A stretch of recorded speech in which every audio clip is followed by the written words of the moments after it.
Hi friends, ఈరోజు మనం రీసెంట్గా మలయాళంలో ఒక మంచి సస్పెన్స్ థ్రిల్లర్ కాన్సెప్ట్తో వచ్చిన మనోరమ మ్యాక్స్లో స్ట్రీమింగ్ అవుతున్న రాండమ్ యామం మూవీ స్టోరీ డిస్కస్ చేసుకోబోతున్నాం. ఇలాగే మీకు ఇంకా ఏ మూవీ స్టోరీ అయినా ఎక్స్ప్లెనేషన్ కావాలి అంటే ఆ మూవీ నేమ్ అనేది కామెంట్ బాక్స్లో కామెంట్ చేయండి. ఇంకా ఏమాత్రం ఆలస్యం చేయకుండా మూవీలోకి వెళ్ళిపోదాం. మూవీ స్టార్ట్ అవ్వగానే ఒక మారుమూల పల్లెటూరులో ఆ ఊరి ఆచారాలు పద్ధతుల ప్రకారం ఒక వ్యక్తి సమాధి దగ్గర పూజలు చేస్తూ ఉంటారు. ఇక్కడే మనకి అదే ఊరిలో ఉండే ఇద్దరు పురోహితుల్ని చూపిస్తారు. వారిలో ఒకరి పేరు నంబూద్రి, మరొకరు అవరాజ్యన్. అయితే ఆ ఊరి ప్రజలు ఎక్కువగా నంబూద్రి మాటలే నమ్ముతూ తనని గౌరవిస్తూ ఉంటారు. దాంతో అదంతా చూస్తున్న అవరాజ్యన్ నంబూద్రి కంటే నేను ఏ విషయంలో తక్కువ, మరి ఊరి వాళ్ళకి తనంటేనే ఎక్కువ ఎందుకు ఇష్టమని, నంబూద్రి అంటే తనకి అస్సలు ఇష్టం ఉండదు, తన మీద కోపంతో రగిలిపోతూ ఉంటాడు. ఇంకా నంబూద్రి ఆ ఊరి ప్రజలకి జ్యోతిష్యం చెప్తూ ఆరోగ్యం బాగోలేదని తన దగ్గరికి వస్తే ఆయుర్వేద వైద్యం చేస్తూ మందులు ఇస్తూ ఉంటాడు. ఇలా ఉండగా ఒకరోజు ఆ ఊరి ప్రజలు కొత్తగా దేవుడి విగ్రహం తయారు చేయించి ఆ విగ్రహం గుడిలో ప్రతిష్ఠింపజేయడానికి మంచి రోజు ఎప్పుడు అని అడగ్గా దానికి నంబూద్రి జ్యోతిష్యం చూసి వారికి మంచి రోజు ఏదో చెప్తాడు. సీన్ కట్ చేస్తే నంబూద్రి భార్య సరళ ప్రెగ్నెంట్గా ఉంటుంది. ఒకరోజు నంబూద్రి తనకి పుట్టబోయే బిడ్డ భవిష్యత్తు ఎలా ఉంటుందో అని తనకి తెలిసిన జ్యోతిష్య జ్ఞానం ద్వారా గవ్వలు వేసి తెలుసుకుంటూ ఉంటాడు. మరో పక్క అప్పుడే సరళకి ప్రెగ్నెన్సీ పెయిన్ స్టార్ట్ అవ్వడంతో తనకి డెలివరీ చేయడానికి నాని అనే మహిళ వచ్చి డెలివరీ చేస్తుంది. అయితే సరళకి ఇద్దరు అబ్బాయిలు పుడతారు. నాని బయటికి వచ్చి నంబూద్రికి అదే విషయం చెప్తుంది. ఇక్కడే ట్విస్ట్ ఏంటంటే తనకి ఇద్దరు అబ్బాయిలు పుట్టారు అని చెప్పినా సరే నంబూద్రి ఫేస్లో సంతోషం కనిపించదు. ఎందుకు అంటే అప్పటికే నంబూద్రి తనకి పుట్టబోయే సంతానం గురించి గవ్వలు వేసి జాతకం తెలుసుకోగా తనకి ఒక్క బిడ్డ పుడితే నంబూద్రికి మరింత కలిసి వస్తుంది అని, రెండవ బిడ్డ పుడితే తన ప్రాణానికి ప్రమాదం అని తెలిసి ఉంటుంది. అందుకే ఇప్పుడు తనకి కవల పిల్లలు పుట్టారు అని తెలియగానే కొంచెం షాక్ అయ్యి ఇప్పుడు ఏం చేయాలని బాగా ఆలోచించి రెండవ బిడ్డని చంపాలని ఫిక్స్ అయ్యి తన తమ్ముడైన అశోకంతో నువ్వే రెండవ బిడ్డని చంపాలి అని విషమిచ్చి బిడ్డని చంపమని చెప్పగా దానికి అశోకన్ పసిబిడ్డని తను చంపలేను అని చెప్తాడు. దాంతో నంబూద్రి నాని దగ్గరికి వెళ్ళి తనకి కూడా అదే విషయం చెప్పగా అది విన్న నాని షాక్ అయ్యి నేను ఆ పని చేయలేను అంటుంది. కానీ నంబూద్రి తనకి నచ్చ చెప్పడంతో నానికి ఇష్టం లేకున్నా సరే సరే అని చెప్పి పుట్టిన రెండవ బిడ్డని చంపడానికి లోపలికి వెళ్తుంది. కానీ ఇక్కడే ట్విస్ట్ ఏంటంటే నాని ఆ ఇద్దరు కౌల పిల్లల్ని చూసి అందులో మొదట పుట్టిన బిడ్డ ఎవరో రెండవ బిడ్డ ఎవరో అర్థం కాక అలాగే చూస్తూ ఉండిపోగా నంబూద్రి అక్కడికి వచ్చి విషయం కనుక్కొని నీకు రెండవ బిడ్డ ఎవరో తెలియకపోతే ఈ విషయం ఇక్కడితోనే మర్చిపో, నువ్వు కన్ఫ్యూజన్లో మొదటి బిడ్డని చంపితే సమస్య మరింత పెద్దదవుతుంది అని తనకి కొంత డబ్బు ఇచ్చి ఆ ఊరి నుండి పంపించేస్తాడు. నెక్స్ట్ సీన్లో అలా కొన్ని సంవత్సరాలు గడిచిపోతాయి. నంబూద్రి తన ఇద్దరు కొడుకులకి యాదవ్ అండ్ ఉన్ని అనే పేర్లు పెడతాడు. ఇంకా నంబూద్రి తన రెండవ కొడుకుని చంపాలి అన్న నిజం నాని అండ్ అశోకన్కి తప్ప తన భార్య సరళకి కూడా తెలియదు. ఇంకా అశోకన్ మాత్రం యాదవ్ అండ్ ఉన్ని ఇద్దరిని చాలా ప్రేమగా చూసుకుంటూ వారితోనే ఎక్కువ టైం స్పెండ్ చేస్తూ ఉంటాడు.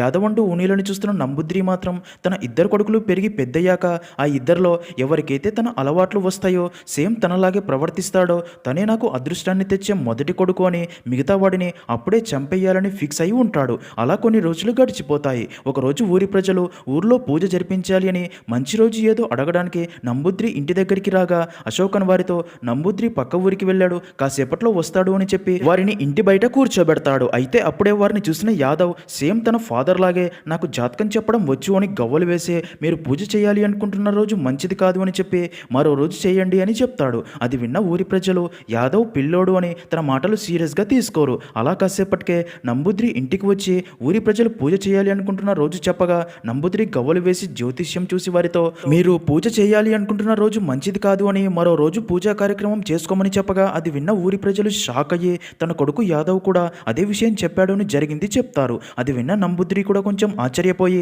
అయితే యాదవే తన మొదటి కొడుకు అని క్లారిటీ వచ్చి ఆ రోజు నుండే నంబూద్రి యాదవ్ని మాత్రమే ప్రేమగా చూసుకుంటూ తన రెండవ కొడుకు ఉన్ని గురించి ఆలోచించడం కూడా మానేస్తాడు. అదంతా చూస్తున్న అశోకన్ ఉన్ని అండ్ యాదవ్ ఇద్దరు తన కొడుకులే అయినా సరే ఇద్దరిని వేరువేరుగా చూస్తున్నాడు అని బాధపడతాడు. అలా కొన్ని సంవత్సరాలు గడిచిపోతాయి. సీన్ కట్ చేస్తే అలా కొన్ని సంవత్సరాలు గడిచిపోతాయి. ఉన్ని అండ్ యాదవ్ పెరిగి పెద్ద అవుతారు. ఇంకా నంబూద్రి కూడా యాజ్ యూజువల్గా యాదవే తన వారసుడు అని తనని జ్యోతిష్యంలో ప్రావీణ్యుణ్ణి చేస్తాడు. ఇలా ఉండగా ఒకరోజు గుడిలో పూజ కూడా యాదవ్ చేతుల మీదుగానే చేయించాలి అని గుడికి సంబంధించిన ఏనుక్కి ఫుడ్ తినిపించాలి అని యాదవ్కి అరటిపండు ఇచ్చి ఏనుక్కి తినిపించమని చెప్పగా యాదవ్ వెళ్ళి ఏనుక్కి తినిపించబోగా ఏనుగు అరటిపండు తినకుండా కింద పడేస్తుంది. అది చూసిన అక్కడి వారందరూ కొంచెం ఆశ్చర్యపోగా అక్కడే ఉన్న ఉన్ని ఏనుగు ఏనుగు దగ్గరికి వెళ్ళి అరటిపండు ఇవ్వగా ఏనుగు ఉన్ని పెట్టిన అరటిపండు తింటుంది. అలాగే అందరినీ ఆశీర్వదించి గుడి లోపలికి వెళ్తుంది. అదంతా చూసిన నంబుద్రి భార్య హ్యాపీగా ఫీల్ అవ్వగా నంబుద్రి మాత్రం షాక్లో ఉండిపోతాడు. ఎందుకు అంటే తనకి వారసుడు అనుకున్న యాదవ్ పెట్టిన పండు ఏనుగు ఎందుకు తినలేదు అని. ఇంకా అలా కాసేపటికి గుడిలో పూజ పూర్తయ్యాక నంబుద్రి ఏనుగుకి ప్రసాదం తినిపించాలి అని తీసుకొని రాగా ఉన్ని ఏనుగుకి ప్రసాదం నేను తినిపిస్తా అంటాడు. దానికి నంబుద్రి నువ్వు కాదు యాదవే తినిపిస్తాడు అంటాడు. అది విన్న యాదవ్ కూడా నాన్న ఎవరు తినిపిస్తే ఏంటి, తను కూడా నా బ్రదరే కదా అని చెప్పినా సరే యాదవ్తోనే తినిపిస్తాడు. దాంతో అదంతా చూసిన ఉన్ని కొంచెం బాధపడగా అశోకన్ తన దగ్గరికి వచ్చి మీ నాన్న ఏం చేసినా మీ మంచి కోసమే కదా, తన మాటలు పట్టించుకోకొని నచ్చి చెప్తాడు. కానీ ఉన్ని మాత్రం చిన్నప్పటి నుండి నాన్న నన్ను తన కొడుకులాగే చూడట్లేదు అని చెప్పి ఫీల్ అవుతాడు. ఇంకా ఇక్కడే మనకి అదే ఊరిలో ఉండే రాణి అనే మహిళని చూపిస్తారు. తను అదే ఊర్లో బొమ్మలు అమ్ముకుంటూ జీవనం సాగిస్తూ ఉంటుంది. నంబుద్రి కారు డ్రైవర్ అయిన మదన్ కన్ను రాణిపై ఉంటుంది. అందుకే తనని ఇంప్రెస్ చేయడానికి ఎప్పుడూ తన చుట్టూ తిరుగుతూ ట్రై చేస్తూ ఉంటాడు. నెక్స్ట్ సీన్లో బాగా ఆలోచించిన ఉన్ని తను సిటీకి వెళ్ళి ఏదైనా చిన్న జాబ్ చేయాలని ఫిక్స్ అవుతాడు. అలా ఒక జాబ్ ఇంటర్వ్యూ లెటర్ కూడా రాగా ఉన్ని ఇంటర్వ్యూకి వెళ్లేందుకు రెడీ అయ్యి సిటీకి వెళ్లే ముందు అదే విషయం తన ఫాదర్ నంబుద్రికి చెప్తాడు. అది విన్న నంబుద్రి మాత్రం నువ్వు ఏ జాబు చేయాల్సిన పని లేదు, ఇక్కడే ఉండు చాలు, ఏం చేయాలో తర్వాత ఆలోచిద్దామని చెప్తాడు. అది విన్న ఉన్నికి చాలా కోపం వస్తుంది. కానీ నంబుద్రికి ఎదురు చెప్పకుండా సైలెంట్గా ఉండిపోతాడు. అదంతా చూసిన యాదవ్ ఉన్నితో నాన్న చెప్పినట్లు చేయరా, నాన్న చెప్పేది మన మంచి కోసమే కదా అంటాడు. ఇదిలా ఉంటే సోఫియా అనే అమ్మాయి తన ఫాదర్ స్టిఫెన్తో కలిసి సిటీ నుండి అదే ఊరికి తిరిగి వస్తుంది. ఇక్కడే మనకు తెలిసే ఒక విషయం ఏంటంటే సోఫియా సొంత ఊరు ఇదే. కానీ తన చిన్నతనంలోనే తన అమ్మ చనిపోవడంతో సోఫియా ఫాదర్ స్టిఫెన్ తనని తీసుకుని ఆ ఊరు వదిలి సిటీకి వెళ్ళి అక్కడే సెటిల్ అయి ఉంటాడు. ఇంకా ఇప్పుడు చాలా సంవత్సరాల తర్వాత ఊరు చూడాలి అని తిరిగి వస్తారు. సోఫియాకి ఫోటోగ్రఫీ అంటే చాలా ఇష్టం. తను చూసిన ప్రతి విషయంకి సంబంధించింది ఫోటో తీస్తూ ఉంటుంది. అలా ఆ ఊరికి వచ్చాక సోఫియా ఊరి ఆచారాలు సాంప్రదాయాల గురించి తెలుసుకుంటూ ఉంటుంది. ఇదిలా ఉండగా ఒకరోజు యాదవ్ పడవలో అవతలి ఒడ్డుకు వెళ్తూ ఉండగా అప్పుడే ఔరాచన్ తన కూతురితో పాటు అదే పడవ ఎక్కుతాడు. ఔరాచన్కి యాదవ్ అంటే కూడా చాలా కోపం ఉంటుంది. ఎందుకంటే ఊరి వాళ్ళు నంబుద్రి తర్వాత యాదవ్నే నమ్ముతూ గౌరవిస్తున్నారు అని. అలా ఔరాచన్ యాదవ్ మీద తన కోపాన్ని చూపించగా విషయమర్థమైన యాదవ్ కూడా తనకి కోపం తెప్పించేయాలని కావాలనే ఏంటి ఔరాచన్ గారు డబ్బుకి ఇబ్బంది పడుతున్నారని విన్నాను, డబ్బు కోసం మీ కూతురి నగలు అమ్మటానికి టౌన్కి వెళ్తున్నారా అంటాడు. అది విన్న ఔరాచన్కి యాదవ్ మీద మరింత కోపం వస్తుంది. సీన్ కట్ చేస్తే మరుసటి రోజు సోఫియా అండ్ తన ఫాదర్ స్టిఫెన్ నంబుద్రిని కలవడానికి తన ఇంటికి వెళ్తారు. ఇక్కడే మనకు తెలిసే ఒక విషయం ఏంటంటే నంబుద్రి అండ్ స్టిఫెన్ చిన్నతనం నుండి ఫ్రెండ్స్ కాబట్టి సోఫియాకి నంబుద్రి అండ్ తన ఫ్యామిలీని పరిచయం చేస్తాడు. సోఫియా యాదవ్ అమ్మ సరళతో మాట్లాడుతూ తను ఈ ఊరి ఆచారాలు సాంప్రదాయాలు తెలుసుకోవాలి అనుకుంటున్నానని, అందుకే ఒకసారి మీ ఇల్లు మొత్తం చూడనా అని అడగ్గా దానికి సరళ యాదవ్ ఇంట్లో ఒక పూజ గదిలో నిమగ్నమై ఉన్నాడు, ఇప్పుడు ఇంట్లోకి ఎవ్వరూ వెళ్ళకూడదు అంటుంది. దానికి నంబుద్రి సోఫియాతో నువ్వు పక్కాగా చూడాలి అనుకుంటే డిస్టర్బ్ చేయకుండా వెళ్ళి చూడు అని చెప్పడంతో సోఫియా ఇంట్లోకి వెళ్ళి మొత్తం చూస్తూ యాదవ్ పూజ చేస్తున్న గది తలుపులు ఓపెన్ చేసి చూడగా ఆ గదిలో యాదవ్ ముందు ఒక అమ్మాయి కూర్చొని ఉంటుంది. యాదవ్ ఏదో పూజ చేస్తూ ఉంటాడు. అదంతా సోఫియా సైలెంట్గా చూస్తూ ఉంటుంది. అప్పుడే యాదవ్ పూజ చేస్తున్న ఆ అమ్మాయిని తాకుతూ అసభ్యకరంగా ప్రవర్తించడం స్టార్ట్ చేస్తాడు. అది చూసిన సోఫియా షాక్ అయ్యి అదంతా ఫొటోస్ తీసి అక్కడ నుండి బయటికి వచ్చి లోపల చూసింది ఏమీ చెప్పకుండా తన ఫాదర్తో పాటు అక్కడ నుండి వెళ్ళిపోతుంది. అదంతా చూసిన సోఫియాకి అక్కడ యాదవ్ ఏదో తప్పు చేస్తున్నాడు అని డౌట్ వస్తుంది. ఇక్కడే మనకు తెలిసే ఒక విషయం ఏంటంటే ఆ ఊరి కొండ మీద ఒక గుడి ఉంటుంది. నెలకి ఒకసారి ఘనంగా పూజ చేస్తూ ఉంటారు. ఆ గుడిలోకి వెళ్ళడానికి నంబుద్రి తర్వాత తన కొడుకు యాదవ్కి మాత్రమే అర్హత ఉంది అని రాత్రి యాదవ్ గుర్రపు బండిపై ఆ గుడి దగ్గరికి వెళ్ళి పూజ చేస్తూ ఉంటాడు. ఇంకా కొండపైకి వారిద్దరితో పాటు నంబుద్రి డ్రైవర్ అయిన మదన్ కూడా సైకిల్ మీద వెళ్తాడు. ఎందుకు అంటే మదన్ ఆ గుడి చుట్టూ దీపాలు వెలిగించి తర్వాత తను అక్కడ నుండి తిరిగి వచ్చేస్తాడు. ఊర్లో అందరూ తమ ఇంటి ముందు దీపాలు వెలిగించి సమ్మతం కూడా తెలుపుతారు. ఇంకా మదన్ గుడి ముందు దీపాలు వెలిగించి అక్కడి నుంచి వెళ్ళిపోగా యాదవ్ గుడిలోకి వెళ్ళి పూజ చేయడం స్టార్ట్ చేస్తాడు. నెక్స్ట్ సీన్లో మరుసటి రోజు ఉదయం ఊర్లోని ఒక ఎద్దు తాడు తెంచుకొని పరిగెడుతూ ఉండడంతో దాన్ని చూసి ఊర్లో అందరూ భయపడి దాన్ని పట్టుకుని బంధించడానికి ట్రై చేస్తూ ఉంటారు. కానీ ఎద్దుని కంట్రోల్ చేయలేకపోతారు. అయితే అది చూసిన ఉన్ని దాన్ని మచ్చిక చేసుకుని బంధిస్తాడు. అదంతా చూసిన సోఫియా తన ఆంటీ రీనాని అడిగి ఉన్ని గురించి డీటెయిల్స్ తెలుసుకోగా ఉన్నిపై తనకి మంచి ఇంప్రెషన్ ఏర్పడుతుంది. ఇంకా అదే రోజు సోఫియా అండ్ రీనా ఊరంతా తిరిగి చూస్తూ ఉండగా వారికి రాణి కనిపించి తనతో మాట్లాడుతూ ఉంటారు. అప్పుడే అక్కడికి మదన్ రాగా సోఫియా తనతో మాకు కొండపై ఉన్న గుడిని చూడాలని ఉంది, మమ్మల్ని నీ కారులో అక్కడికి తీసుకుని వెళ్తావు అని రిక్వెస్ట్ చేయగా అది విన్న మదన్ వారిని తన కారులో కొండపైకి తీసుకెళ్తూ ఉండగా అప్పుడే ఉన్ని మదన్ కారుని ఆపి నాన్న మిమ్మల్ని పిలుస్తున్నాడు అని చెప్పడంతో మదన్ ఉన్నితో వారిని కొండపైకి తీసుకెళ్ళు అని చెప్పి వెళ్ళిపోగా ఉన్ని వారిని కొండ దగ్గరికి తీసుకెళ్లి అక్కడి ప్లేస్ అంతా చూపిస్తూ ఉంటాడు. రీనా నడవలేక మధ్యలోనే ఆగి ఆగిపోగా సోఫియా ఉన్నితో పాటు పైకి వెళ్తుంది. ఇంకా సోఫియా బయట నుండి గుడి చూసి లోపలికి వెళ్ళబోగా ఉన్ని తనతో గుడిలోకి మహిళలకి ప్రవేశం లేదు, అసలు గుడిలోకి ఈ ఊరి వారు ఎవరు వెళ్లరు, కేవలం యాదవ్ మాత్రమే అనుమతి ఉంది అని చెప్పి అక్కడ నుండి వెనక్కి తీసుకుని వస్తాడు. ఇంకా అలా ఉన్ని మంచితనం సోఫియాకి నచ్చి తనని ఇష్టపడడం స్టార్ట్ చేస్తుంది. ఇంకా అదే రోజు సాయంత్రం ఉన్ని సోఫియాని గుడి దగ్గరికి తీసుకెళ్లాడు అని నంబుద్రికి తెలిసి కోపంతో ఆ అమ్మాయికి మన ఊరి సాంప్రదాయాలు తెలియదు, కానీ నీకు తెలుసు కదా, ఒకవేళ ఆ అమ్మాయి గుడిలోకి వెళ్ళి ఉంటే ఎంత పాపం జరిగేది, నీకు కొంచెం కూడా బుద్ధి లేదా అని బాగా తిడతాడు. దాంతో ఉన్ని కొంచెం ఫీల్ అవుతాడు. తర్వాత ఉన్ని అదే ఊరికి చెందిన తన ఫ్రెండ్ బాబుకి జరిగిందంతా చెప్తూ ఫీల్ అవ్వగా అప్పుడే సోఫియా అక్కడికి వచ్చి సారీ ఉన్ని, నా వల్లే మీ ఫాదర్ నీపై కోపడ్డాడు అనగా దానికి ఉన్ని అయ్యో నాకు ఇలాంటివన్నీ మామూలే, మీరేం బాధపడకండి అంటాడు. అలా ఇద్దరు కాసేపు మాట్లాడుకుంటూ వెళ్తారు. అప్పుడే బాగా ఆలోచించిన సోఫియా తనకి ఉన్ని అంటే ఇష్టమని చెప్పగా ఉన్నికి కూడా సోఫియా అంటే ఇష్టం ఉండడంతో చాలా హ్యాపీగా ఫీల్ అవుతాడు. ఇంకా అప్పుడే సోఫియా ఊరి గురించి అడగ్గా ఉన్ని తనతో ఈ ఊరిలో మా నాన్నతో పాటు ఔరాచన్ అనే మరో తాంత్రిక విద్యలు తెలిసిన వ్యక్తి కూడా ఉన్నాడు అని చెప్పగా సోఫియా తనని ఒకసారి కలవాలి అని చెప్పడంతో ఉన్ని సోఫియాని ఔరాచన్ ఇంటికి తీసుకెళ్తాడు. సోఫియా ఔరాచన్ని మంత్రతంత్రాలు, జ్యోతిష్యం, కర్మకాండల గురించి చాలా ప్రశ్నలు అడగ్గా అది విన్న ఔరాచన్ ఈ విషయాలన్నీ ఆడదాని విన నీకెందుకు అని సీరియస్ అవ్వగా దానికి సోఫియాకి కోపం వచ్చి ఆడవారు ఈ విషయాల గురించి తెలుసుకోకూడదు అని ఉందా, ఆడవారు మగవారితో సమానంగా అన్ని రంగాల్లో ముందుకు వెళ్తున్నారు కదా, కానీ మీలాంటి వారు ఆడవారిని ఇంకా తక్కువగానే చూస్తున్నారు అని కోపంతో అక్కడ నుండి వెళ్ళిపోతుంది. తర్వాత సోఫియా ఉన్నీతో ఈ ఊరి ఆచారాలు, గుడిలో చేసే పూజలు గురించి అలాగే ఇక్కడి కర్మకాండలకు సంబంధించిన విషయాల గురించి ఉండే బుక్స్ అన్ని నాకు కావాలి అని చెప్తుంది. అది విన్న ఉన్ని వాటికి సంబంధించిన బుక్స్ అన్ని మా నాన్నగారి గదిలో ఉన్నాయి, వాటిని తీసుకుని వస్తానని చెప్తాడు. నిజానికి సోఫియాకి యాదవ్ ఆ ఊరిలో ఆచారాలు, సాంప్రదాయాలు, పూజల పేరుతో ఆడవారిపై ఏదో తప్పు చేస్తుందని డౌట్ వస్తుంది. అందుకే ఆ ఊరి ఆచారాలు, సాంప్రదాయాలు, పూజల గురించి తెలుసుకోవాలి అనుకుంటుంది. ఇంకా అదే రోజు సాయంత్రం ఉన్ని తన ఫాదర్ గదిలోకి వెళ్ళి ఆ బుక్స్ తీసుకోబోతూ ఉండగా అది కాస్త నంబుద్రి చూసి కోపంతో నా బుక్స్ నా అనుమతి లేకుండా ఎందుకు తీసుకుంటున్నావు, ఇవి కేవలం యాదవ్కి మాత్రమే చెందుతాయని తిడతాడు. అదంతా అక్కడే ఉన్న ఉన్ని అమ్మ సరళ చూసి చాలా బాధపడి ఉన్నికి నచ్చ చెప్తుంది. సీన్ కట్ చేస్తే అలా కొన్ని రోజులకి నాని మళ్ళీ ఆ ఊరికి తిరిగి వస్తుంది. అలా నాని నంబుద్రిని కలవటానికి తన ఇంటికి వెళ్ళగా నానిని చూడగానే నంబుద్రి జరిగింది గుర్తు చేసుకుని కొంచెం టెన్షన్ పడతాడు.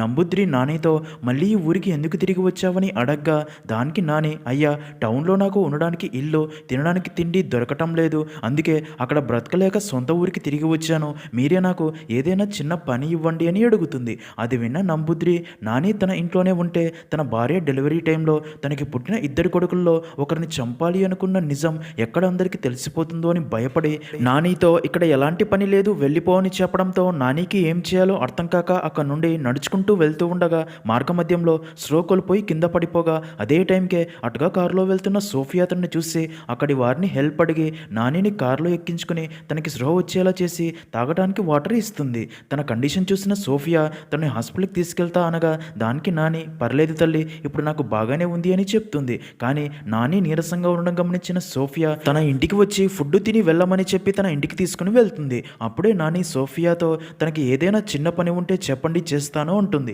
విషయం అర్థమైన సోఫియా ఇక మీదట మీరు మా ఇంట్లోనే చిన్న చిన్న పనులు చేస్తూ ఉండండి అని చెప్పడంతో నాని కూడా చాలా హ్యాపీగా ఫీల్ అవుతుంది. ఇంకా అదే రోజు సాయంత్రం ఉన్ని సోఫియాని కలవడానికి రాగా అప్పుడే సోఫియా నానిని అక్కడికి పిలిచి ఉన్ని నువ్వు పుట్టగానే మొదట చూసింది ఈవిడనే, ఎందుకంటే మీ అమ్మకి డెలివరీ చేసింది తనే అని చెప్పగా అది విన్న ఉన్ని కూడా చాలా హ్యాపీగా ఫీల్ అయ్యి తనతో కాసేపు మాట్లాడి వెళ్ళిపోతాడు. ఇంకా ఇక్కడే మనకి అసలు సోఫియా ఆ ఊరి ఆచారాలు, సాంప్రదాయాలు, పూజల గురించి తెలుసుకోవడానికి ఉన్నిని బుక్స్ ఎందుకు అడిగిందో చూపిస్తారు. నిజానికి సోఫియా ఆ రోజు ఇంట్లో యాదవ్ పూజ చేయడం చూస్తుంది కదా, కానీ సోఫియాకి ఎందుకో యాదవ్ పూజల పేరుతో అమ్మాయిలతో అసభ్యకరంగా ప్రవర్తిస్తూ తన కోరికలు తీర్చుకుంటున్నాడే అన్న డౌట్ వస్తుంది. తర్వాత రోజు ఆ పూజ గురించి ఉన్నితో కూడా డిస్కస్ చేస్తుంది. అలాగే ఆ పూజ గురించి మరికొన్ని విషయాలు తెలుసుకుని ఈ పూజని కొంతమంది మిస్యూజ్ చేసే అవకాశం కూడా ఉంది కదా అని చెప్పి ఈ ఊరిలో పూజని మీ బ్రదర్ యాదవ్ మాత్రమే చేస్తాడు, ఒకవేళ మీ బ్రదర్ యాదవ్ కూడా ఈ పూజని మిస్యూజ్ చేస్తూ ఉండే ఛాన్స్ ఉంది కదా అని చెప్పగా అది విన్న ఉన్నికి చాలా కోపం వచ్చి లేదు తను అలాంటి తప్పు ఎప్పటికీ చెయ్యడు అని సీరియస్ అవ్వడంతో సోఫియా కూడా ఆ విషయం గురించి మాట్లాడడం అక్కడితో స్టాప్ చేస్తుంది. సీన్ కట్ చేస్తే అలా మరుసటి నెల యాదవ్ ఎప్పట్లాగే కొండపై ఉన్న గుడిలో దీపాలు వెలిగించి పూజ చేయడానికి బయలుదేరతాడు. ఇంకదంతా దూరం నుండి గమనించిన సోఫియా యాదవ్నే ఫాలో అవుతూ కొండపైకి వెళ్తుంది. ఇంకా అలా యాదవ్ గుడి చుట్టూ దీపాలు వెలిగించి గుడి లోపలికి వెళ్ళి పూజ స్టార్ట్ చేస్తాడు. అలా కాసేపటికే సోఫియా అక్కడ దృశ్యం చూసి మైండ్ బ్లాక్ అయ్యి షాక్లో ఉండిపోతుంది. ఎందుకు అంటే అప్పుడే అక్కడికి ఒక మహిళ రాగా యాదవ్ ఆ మహిళతో అక్కడి అక్కడే గుడి బయట ఇంటిమేట్ అవుతాడు. ఇక్కడే మరో ట్విస్ట్ ఏంటంటే ఆ మహిళ ఎవరో కాదు, అదే ఊర్లో బొమ్మలు అమ్ముకునే రాణి. అదంతా చూసిన సోఫియాకి తన డౌటే నిజమని క్లారిటీ వచ్చి షాక్లో ఉండిపోతుంది. ఇదిలా ఉంటే మరో పక్క నంబూద్రి తన రూమ్లోని బుక్స్ అన్ని చెక్ చేస్తూ ఉండగా కొన్ని బుక్స్ కనిపించకపోవడంతో ఆ బుక్స్ పక్కాగా ఉన్నీనే తీసుకుని ఉంటాడు అని తనని పిలిచి తనపై సీరియస్ అవ్వగా అక్కడే ఉన్న సరళ ఉన్ని కూడా మన కొడుకే కదా, తను తీసుకుంటే చెప్పేవాడు కదా, నిజం తెలియకుండా తనే తప్పు చేశాడు అనడం కరెక్ట్ కాదు అంటుంది. దానికి నంబూద్రి నా దృష్టిలో యాదవ్ మాత్రమే నా కొడుకు అంటాడు. అయితే అప్పుడే అక్కడికి వచ్చిన యాదవ్ తనే ఆ బుక్స్ తీశాను అని చెప్తాడు. ఇంకా నిజం తెలియడంతో ఉన్ని తను చేయని తప్పుకి తనపై నింద మోపారు అనే బాధతో అక్కడి నుంచి వెళ్ళిపోగా తన అమ్మ సరళ కూడా చాలా బాధపడుతుంది. నెక్స్ట్ సీన్లో మరుసటి రోజు ఉదయం సోఫియా జాగింగ్ చేస్తూ వెళ్తూ ఉండగా యాదవ్ మదన్ కారులో వెళ్తూ సోఫియాని చూసి కారు ఆపి తన దగ్గరికి వెళ్తాడు. నిజానికి యాదవ్కి సోఫియా తను పూజల పేరుతో తప్పులు చేస్తున్నాను అని అనుమానిస్తూ అది నిరూపించడానికి ఎవిడెన్స్ల కోసం ట్రై చేస్తుంది అని తెలిసిపోయి ఉంటుంది. అందుకే అదే విషయం గురించి యాదవ్ సోఫియాని కొన్ని క్వశ్చన్స్ అడగా సోఫియా మాత్రం ఎలాంటి సమాధానాలు చెప్పకుండా అక్కడ నుండి వెళ్ళిపోతుంది. ఇదిలా ఉంటే అదే రోజు స్టీఫెన్ ఫ్రెండ్ తన ఫ్యామిలీతో పాటు వచ్చి స్టీఫెన్ని కలుస్తాడు. ఎందుకు అంటే సోఫియాని తన కొడుక్కి ఇచ్చి పెళ్లి చేద్దామని అడగడానికి. ఇంకా స్టీఫెన్కి కూడా తన ఫ్యామిలీ బాగా నచ్చి సోఫియా తనతో హ్యాపీగా ఉంటుందని ఆలోచించి వారిద్దరికి పెళ్లి చేయాలని ఫిక్స్ అవుతాడు. అదంతా చూసిన సోఫియా మాత్రం చాలా బాధపడుతుంది. ఇక సోఫియాని అలా చూసిన తన ఫాదర్ స్టీఫెన్ సోఫియాని అదే విషయం గురించి అడగ్గా దానికి సోఫియా సారీ నాన్న, మీరు చూసిన సంబంధం నాకు ఇష్టం లేదు. ఎందుకంటే నేను ఆల్రెడీ నంబూద్రి గారి అబ్బాయి ఉన్నిని ఇష్టపడుతున్నా, తనంటే నాకు ఇష్టమని చెప్తుంది. అది విన్న స్టీఫెన్ ఈ విషయం నాకు ముందే చెప్పుండొచ్చు కదా తల్లి, నీ సంతోషమే కదా నేను కోరుకునేది. అయితే నంబూద్రి మీ పెళ్లికి ఓకే చెప్తాడో లేదో తెలియదు, ఒకసారి నంబూద్రిని కలిసి తనతో మాట్లాడతానులే అంటాడు. సోఫియా తనతో ఉన్ని సిటీలో ఉద్యోగం చేయాలనుకుంటున్నాడంట అని చెప్పి ఉన్ని కోసం సిటీలో జాబ్ కోసం ఒక ఇంటర్వ్యూ కూడా అరేంజ్ చేయించి అదే విషయం ఉన్నికి చెప్పి ఉన్నిని ఇంటర్వ్యూకి పంపుతుంది. ఉన్నితో పాటు బాబు కూడా సిటీకి వెళ్తాడు. ఇంకా అదే రోజు సోఫియా గార్డెన్లో కూర్చొని టీ తాగుతూ ఉండగా అప్పుడే అక్కడికి ఒక పాము వస్తుంది. దాన్ని చూసిన సోఫియా ఫుల్గా భయపడిపోయి అక్కడ నుండి పరిగెత్తబోయి కాలు జారి కింద పడిపోతుంది. దాంతో పాము సోఫియా వైపు వెళ్ళగా సోఫియా భయంతో గట్టిగా అరుస్తుంది. ఆ అరుపులు విన్న నాని అండ్ మిగతా పనివారు బయటికి వచ్చి చూడగా అప్పటికే సోఫియాని పాము కాటేసింది అని వారికి అర్థమయ్యి వెంటనే సోఫియాని నంబూద్రి ఇంటికి తీసుకెళ్తారు. ఎందుకు అంటే నంబూద్రి నాటు వైద్యం కూడా చేస్తాడు కాబట్టి. ఇంకా సోఫియాని చెక్ చేసిన నంబూద్రి ఇప్పటికే చేయి దాటిపోయింది, ఈ పరిస్థితుల్లో తన ప్రాణాలను కాపాడలేము, తనని ఇక్కడి నుంచి తీసుకెళ్ళండి అని చెప్తాడు. అయితే అక్కడే ఉన్న యాదవ్ నంబూద్రితో నాన్న, నేను తన ప్రాణాలు కాపాడడానికి ఒక అవకాశం ఇవ్వండి, మీ దగ్గర ఉన్న బుక్స్ అన్ని చదివాను నేను, అందులోని కొన్ని పద్ధతులు పూజల ద్వారా తన ప్రాణాలు కాపాడగలను అనగా దానికి నంబూద్రి ఆ పద్ధతుల ద్వారా కూడా తన ప్రాణాలు కాపాడడానికి ఛాన్స్ తక్కువ అని ఎంత చెప్పినా సరే యాదవ్ తనకి ఒక అవకాశం ఇవ్వండి అని చెప్పడంతో నంబూద్రి అండ్ మిగతా వారు ఓకే చెప్పడంతో యాదవ్ సోఫియాని అదే పూజ గదిలోకి తీసుకెళ్లి మిగతా వారిని ఆ గది నుండి బయటికి పంపి తర్వాత సోఫియా నోట్లో ఒక పసరు పోసి ఇంకా సోఫియాని పాము ఎక్కడైతే కాటేసిందో ఆ కాలి భాగం నుండి నోటి ద్వారా విషం బయటికి పీల్చి పాము కాటేసిన అదే ప్లేస్లో ఒక ఆకు పసరు పెట్టి వైద్యం చేస్తాడు. అలా కాసేపటికే సోఫియా కోలుకొని కొంచెం స్రోలోకి వస్తూ ఉండగా అప్పుడే యాదవ్ తన నిజస్వరూపం చూపిస్తాడు. సగం స్రోలో ఉన్న సోఫియాతో అసభ్యకరంగా ప్రవర్తించడం స్టార్ట్ చేస్తాడు. తన డ్రెస్ తీసేసి తనతో ఇంటిమేట్ అవ్వాలని ట్రై చేస్తాడు. కొంచెం స్రోలో ఉన్న సోఫియా